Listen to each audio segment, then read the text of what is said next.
얘들아 안녕. 자, 이번 시간은 17강입니다. 조선의 대외관계와 관련된 내용들 정리해보는 시간 가져보도록 하겠습니다. 먼저 오늘 수업에 들어가기 앞서서 여러분들 벌써 영상 강의 4개 올라갔죠? 잘 듣고 있으신가요? 이게 선생님이 여러분들이 강의 듣고 댓글 같은 걸 잘 남기지를 않으니까 어디 부분이 조금 잘 이해가 안 가고 잘 이해를 하고 있는지를 판단할 수가 없어서 조금 어려운 것 같아. 그래서 선생님 생각에는 강의를 들었잖아 얘들아. 그러면 댓글창을 좀 한번 적극적으로 활용해봐. 댓글에서 이번 강의를 듣고 너네가 그냥 머릿속에 떠오르는 오늘 수업의 내용을 한번 쭉 요약을 해봐봐. 그러고 그 요약을 남겼을 경우에 선생님이 이 강의의 중요한 건 이 내용이었었는데 그게 안 들어가 있네 하고 피드백 글을 달아줄게. 그래서 선생님은 좀 강의 올리면 댓글도 오늘 이런 내용 정리해봤어요 라고 하는 걸 기대하고 있었는데 여러분들 너무합니다. 아무것도 그냥 올리자고 그냥 쇽 보고 도망가 버리는 이런 도강 좋지 않아요. 내가 그 꼴을 보려고 10시 넘어서까지 강의를 올리는 게 아니란 말이야. 응? 좀 원활한 소통. 그러니까 여러분들 강의를 보고 한번 강의 내용을 교재 보지 말고 방금 수업 들은 내용들로 중심이 되어가지고 한번 쭉 댓글을 요약해서 작성해 보세요. 여러분들 얼마나 이해했는지 선생님 확인하고 싶습니다. 자, 그럼 오늘 우리 17강의 키워드 한번 같이 정리해 보도록 할게요. 첫 번째 키워드부터 같이 보도록 할 텐데 1번 키워드입니다. 첫 번째 키워드는 사군육진이에요. 사군육진.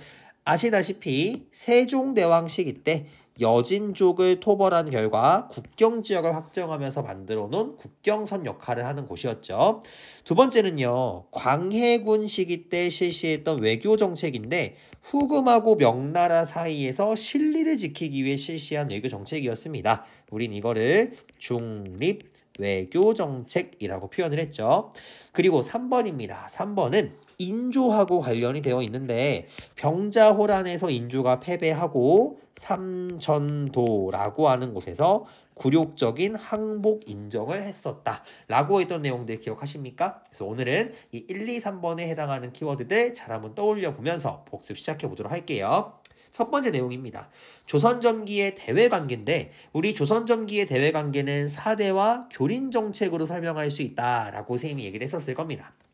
먼저 4대 교린 중에 이 4대라고 하는 뜻, 이 4대라고 하는 말은 선생님 뭐의 줄임말이라 했었냐면 이소사대의 줄임말이라 했어요. 이소사대는 뭐냐면 큰 나라를 섬긴다라고 하는 뜻을 갖고 있는 거라 했었지. 그러니까 작은 나라가 큰 나라에게 행하는 방식을 4대 외교라 했었고 교린이라고 하는 뜻은 이웃한 국가와 관계를 맺는다. 이걸 교린정책이라고 설명을 했어. 그래서 약간 4대는 어린아이가 어른을 대하는 느낌인 거고 교린은 친구 사이의 관계를 이야기를 하는 거예요. 어린아이가 어른들한테 어떤 인생의 지혜를 배우거나 가르침을 받듯이 국가 간의 관계로 적용을 해보면 더욱더 발전한 국가가 발전하지 못한 나라들에게 자기가 알고 있는 지식을 전수해주거나 문화적인 발전을 도와주는 역할을 하는 것. 그게 바로 4대 관계인데 조선이 이렇게 지식을 얻고 가르침을 받으려고 생각했던 큰 나라가 어디였냐면 이게 바로 조선 위에 있었던 명나라였습니다. 명나라. 유교를 만들어낸 유교의 본고장 아니야. 그래서 이 명나라를 큰 나라로 인식하고 명나라하고는 4대 관계를 맺었던 거지. 근데 문제가 처음부터 우리가 명나라하고 친한 거는 아니었어요. 이성계의 킹메이커였었던 정도전 같은 경우에는 초반부터 명나라하고 갈등을 겪습니다. 이유가 명나라가 고려 말에 쌍성총관부가 있었던 이 철령이 이북 지역을 내놓으라고 하자 정도전이 명나라 아이들 정신 못 차렸다. 우리 조선이라고 하는 국가가 새롭게 만들어졌으니까 본대를 보아줘야 되지 않겠느냐 해서 이 철령이 이북 지역 위쪽에 있었던 이 요동이라고 하는 지역을 정벌하려고 했던 시도가 있었어. 이건 실시한 게 아니라 요동 정벌을 위해서 뭘까? 시도만 한 거야. 시도. 근데 이게 실행으로는 이어지지 않고 이후에 국왕이 되었던 이방원 태종 시기 때 이제서야 명나라를 큰 나라로 인식을 하면서 명나라의 조공을 바치고 명나라에게 인정을 받는 조공책본 관계가 수립이 되고요. 이때부터 명나라에게 조천사라고 하는 사절단을 파견하기도 했습니다. 그럼 결국 명나라와의 관계의 중요한 점, 조선은 명나라를 큰 나라라고 생각해서 4대 관계를 맺었었고, 초반에는 정도전을 중심으로 명나라와 갈등을 빚었지만 이방원이 즉위하면서부터는 원만한 외교 관계가 유지되었다. 이렇게 생각하시면 되겠지. 그 다음에 나머지 두 국가인데요. 여진하고 일본하고의 관계는 이웃한 국가라고 생각했어. 국경 지역, 지금 조선 위쪽 여기에 여진족이 있는 거고 아래쪽 국경 일본이 있었던 거야.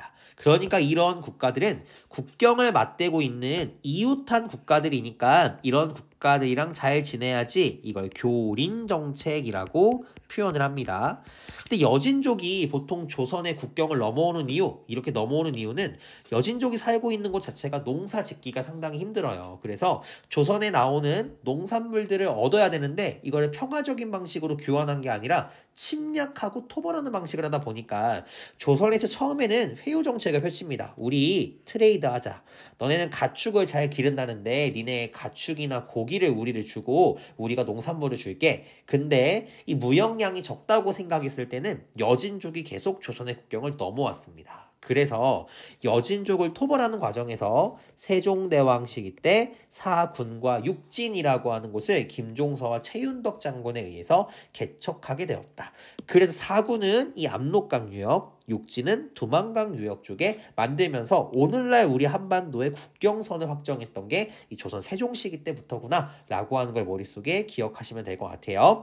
일본과의 관계도 마찬가지입니다. 일본도 섬으로 둘러싸여 있어서 또는 산지가 많기 때문에 지진이 많기 때문에 농사 짓기가 상당히 불리한데, 그렇기 때문에 조선으로부터 이렇게 물건을 받으려고 했던 거야. 근데 이 일본이랑 조선을 연결해주는 중간 지점이 요 지역이거든. 여기 어디냐면 여기 제주도로 가면 안 돼. 제주도 여기야 얘들아.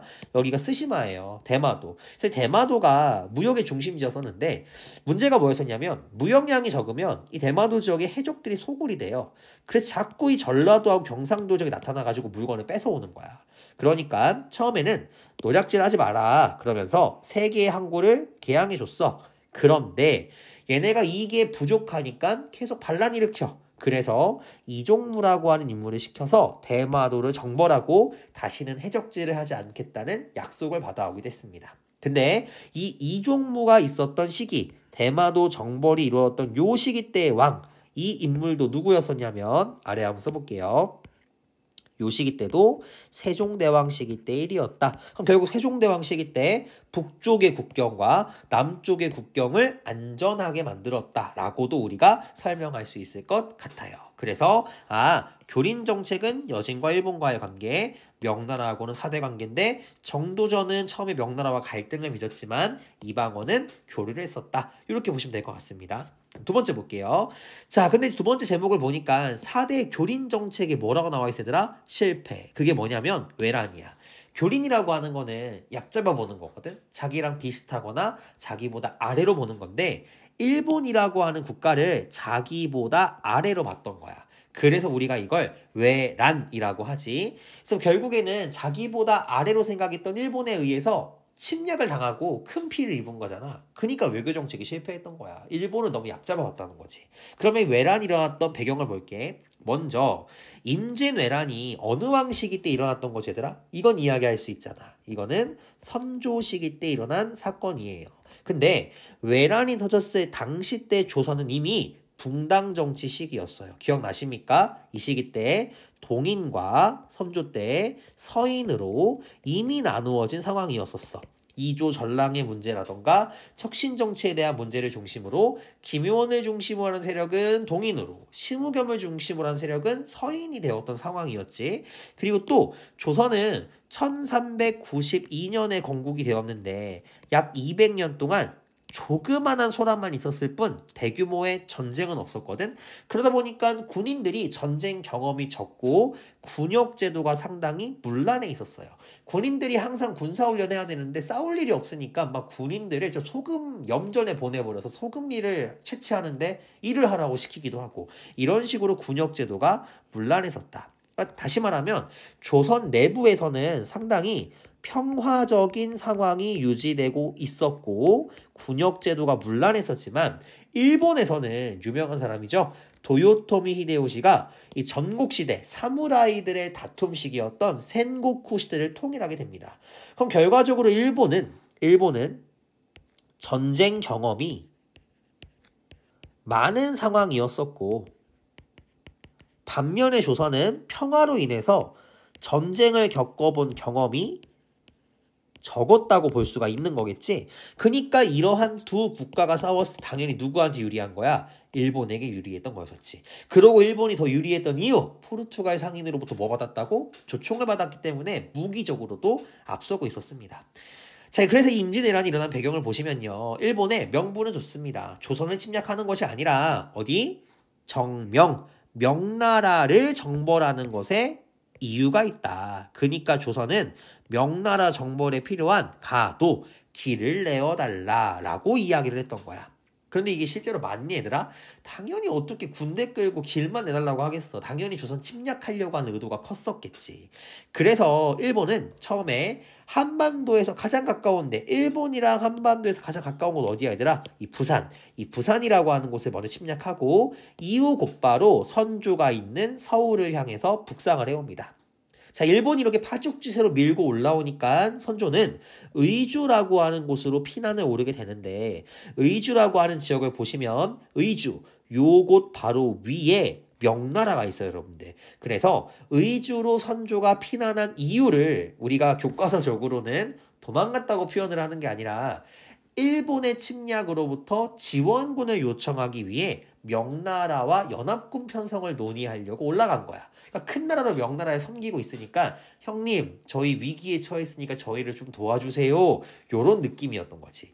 근데 왕이 수도를 비우는 상황이니까 왕을 대신해서 광해군이라고 하는 인물을 세자로 책봉을 시켜서 수도였던 서울을 지키게 했었고 선조는 의주에 이동했던 거야. 그래서 왕이 있는 조정이 두 개로 나누어졌다고 해서 이걸 우리가 분조라고 합니다. 그래서 광해군은 실제로 북인들과 함께 정권을 장악했던 사람들이었었는데 선생님이 북인들은 조식의 학풍을 이어받은 사람이었고 조식은 실천성을 강조했던 성리학자다 보니까 의병들이 상당히 외란 시기 때 많았다고 했잖아. 광해군 또한 의병을 일으켜서 함께 싸우는 역할을 해요. 그래서 광해군이 상당히 임진왜란 시기 때도 큰 공을 세우기도 했습니다.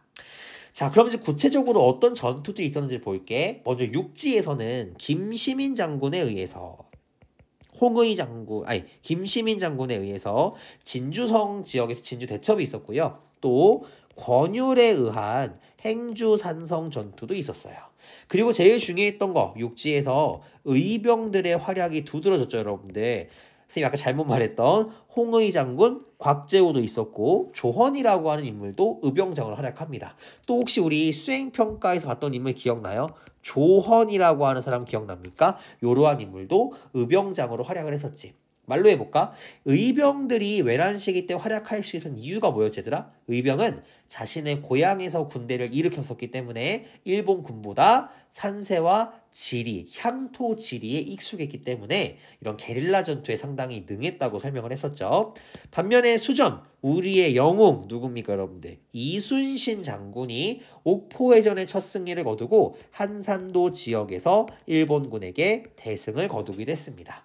그래서 이순신의 가장 중요한 역할은 서쪽과 남해안의 바다를 장악해서 일본의 보급로를 차단시켰다라고 하는 것에 큰 의의가 있었다라고 이야기를 했었을 것 같습니다. 그리고 4번의 별표 한번 쳐볼까요, 여러분들? 결국 선조가 의주로 피난을 간 결과 명나라 군대에게 지원을 요청해서 실제로 명나라가 조선을 지원해 줍니다. 그래서 이 명나라군의 지원을 바탕으로 만들어진 부대, 조선과 명나라군의 연합군이 편성되었다. 우리 이렇게 이야기한다고 했었죠. 그리고 이들이 성공했던 전투를 평양성 전투 이렇게 보는 겁니다. 근데 실질적으로 명나라가 얘들아 작은 나라가 아우 국가가 도와달라고 온 것보다는 조선이 만약에 멸망하잖아? 그러면 그 다음 타겟은 명나라 본인이라 생각을 했던 거야. 그러니까 조선을 지켜주는 게 명나라를 지키는 길이라 생각이기 때문에 군대를 보내서 같이 싸워줬던 거지. 진짜 조선이 아유 불쌍해 우리가 도와줘야지 이런 뉘앙스는 아니었었다라는 거지.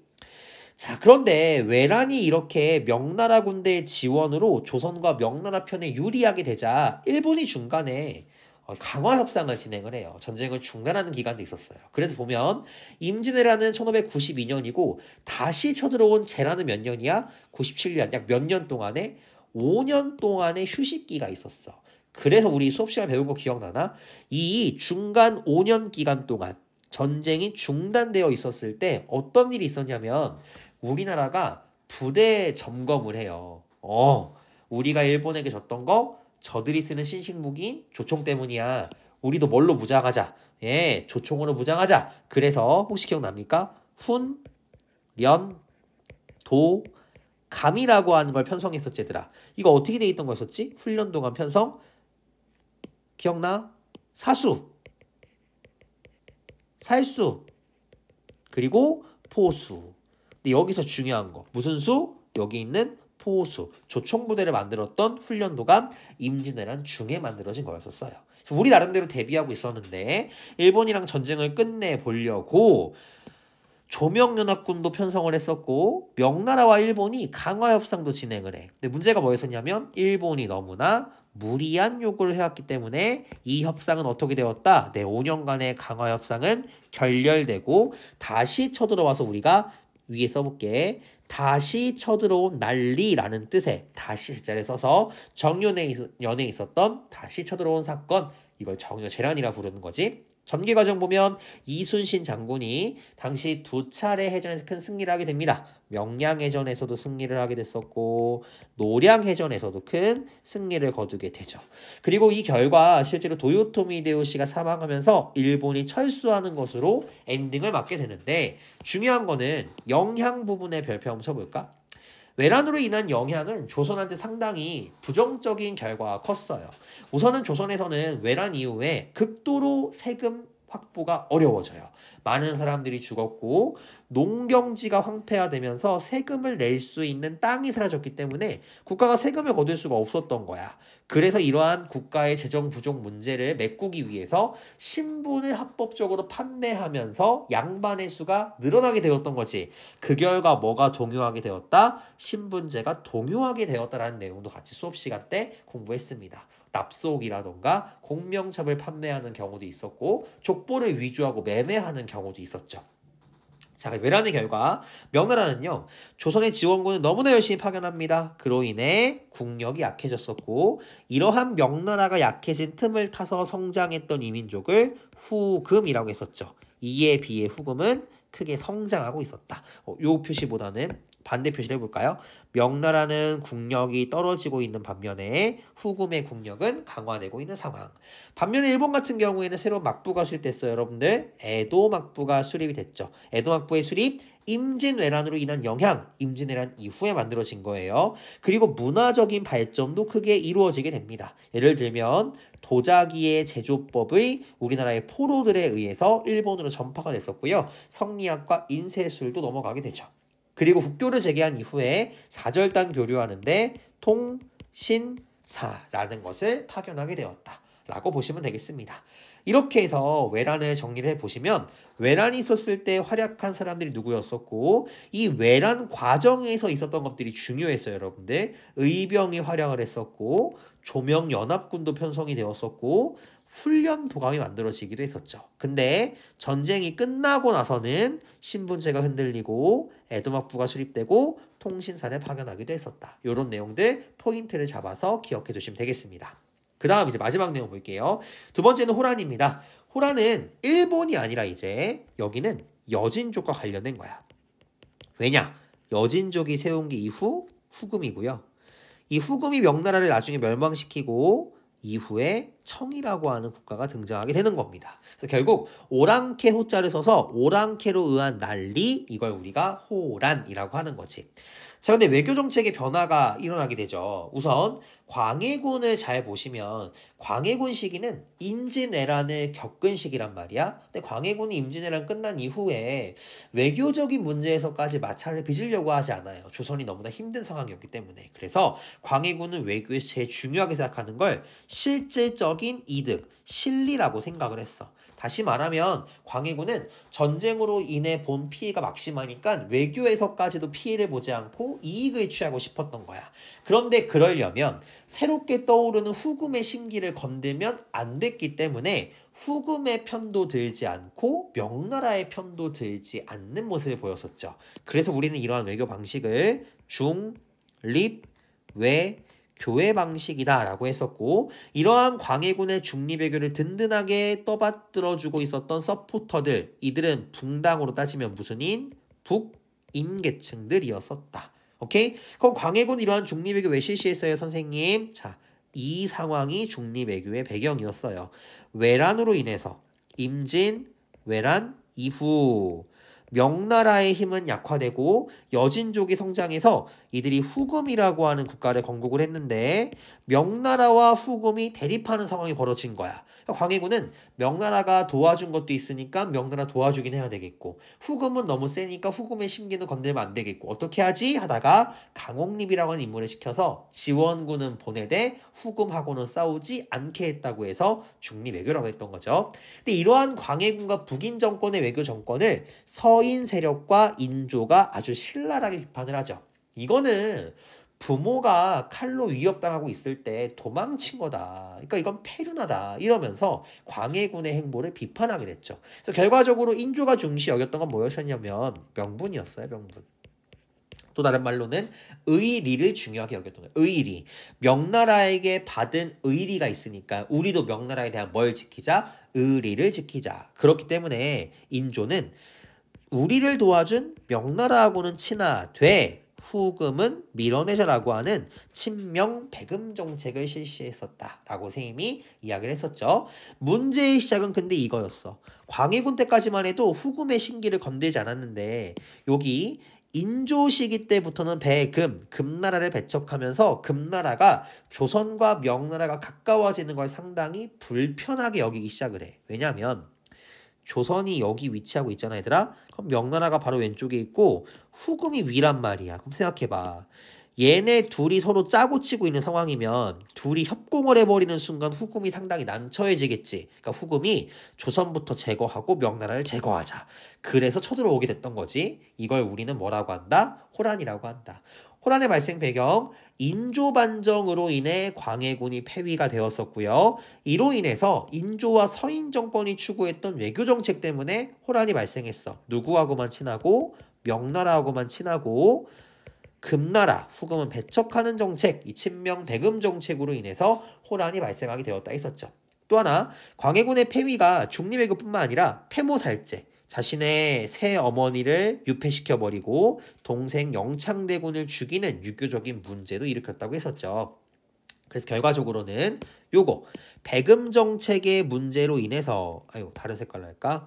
결과적으로는 배금 정책의 문제로 인해서 쳐들어왔던 사건, 이걸 우리는 정묘호란이라고 합니다. 정묘년이기 때문에 병자년은 병자호란이라 하는데 달라요. 정묘년은 후금의 침략이 있었던 거였고 병자호란은 청나라의 침략이 있었던 거야.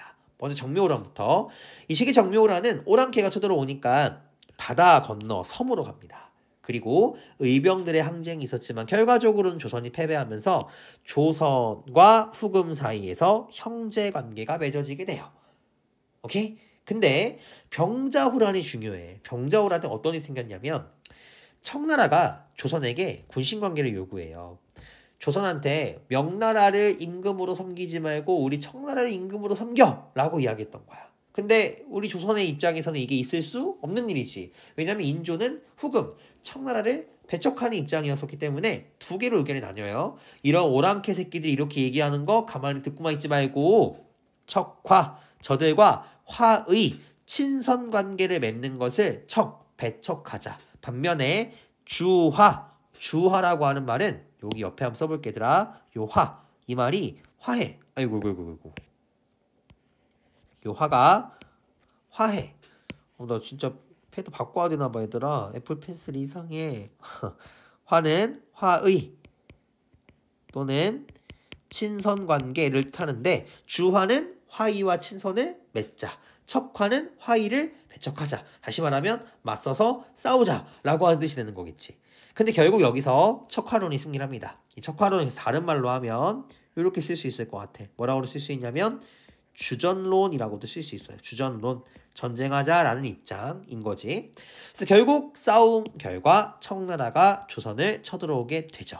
인조가 그래서 도망을 갑니다. 어디로 도망갔었냐면 남한 산성으로 피난을 떠났고 결국에는 조선이 패배하면서 삼전도의 굴욕 사건이 일어나게 되고요. 이 결과 군신관계라고 하는 걸 체결하게 돼요. 청나라가 임금님이 되는 거고 조선이 신하가 되는 아주 굴욕적인 관계를 맺게 되는 거지.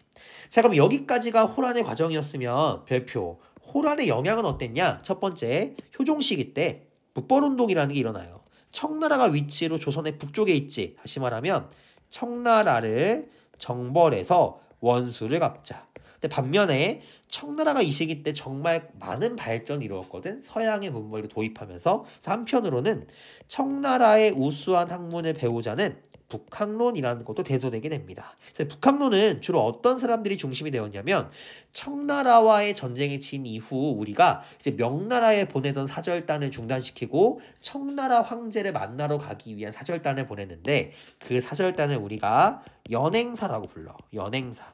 연행사는 연경이라고 하는 지역으로 행하는 사절단인데 여기서 말하고 있는 이 연경이 선생님이 어디라고 했었죠? 베이징.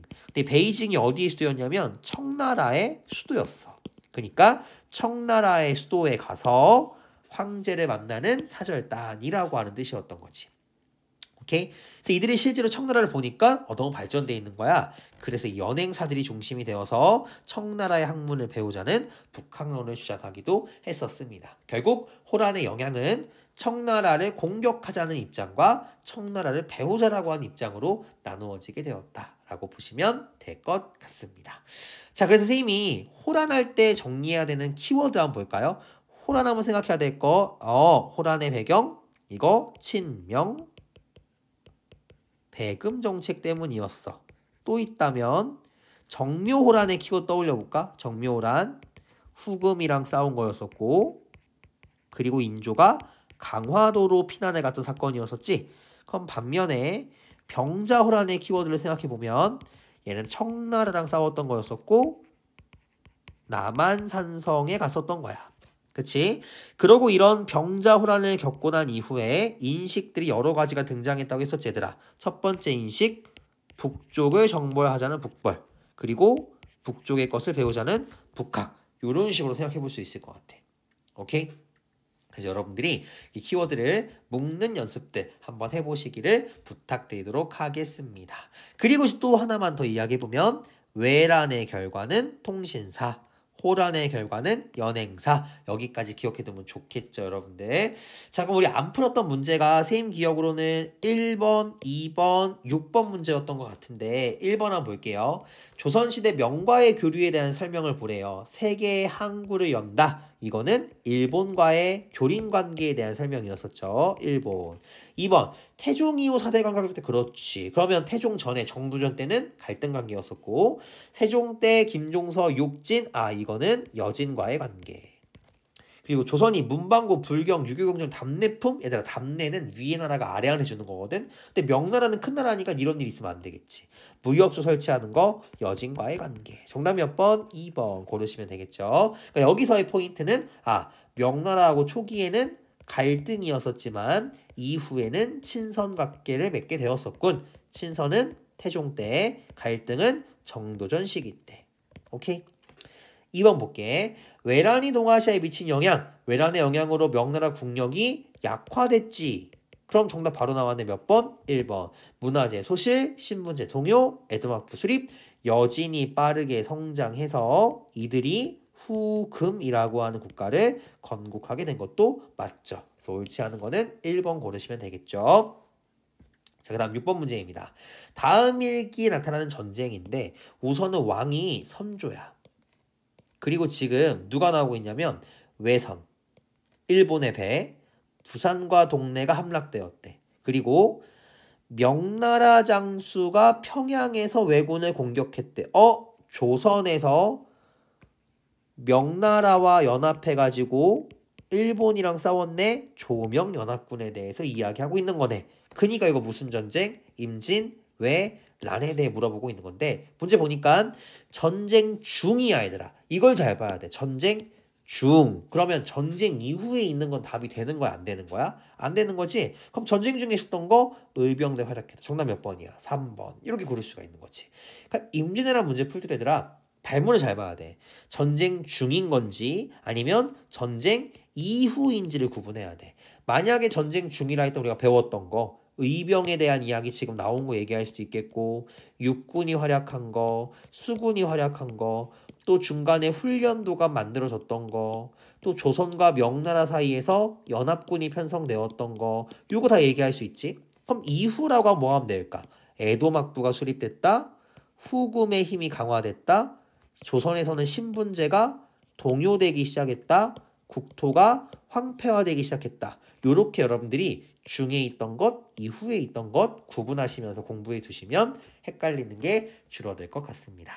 자, 이렇게 해서 여러분들 길고 긴 17강의 내용 정리가 모두 끝났습니다. 이번 시간 여기서 마무리 지어보도록 하고요. 다음 시간은 18강입니다. 이제부터는 조선 후기에 있었던 변화들, 정치와 경제, 사회적인 변화에 해당하는 내용들까지 정리해보는 시간 가져보도록 할게요. 이번 시간 정말 고생 많으셨고요. 선생님이 처음에 강조했던 대로 여러분들 공부한 내용 교재 보지 않고 한번 댓글에다가 정리해보세요. 내가 얼마나 알고 있는지. 그럼 선생님이 바로 피드백하러 달려가도록 하겠습니다. 열심히 공부하는 여러분들이 보기 좋습니다. 공부 열심히 하시고요. 우리 다음 강의에서 만나요. 제발 안녕.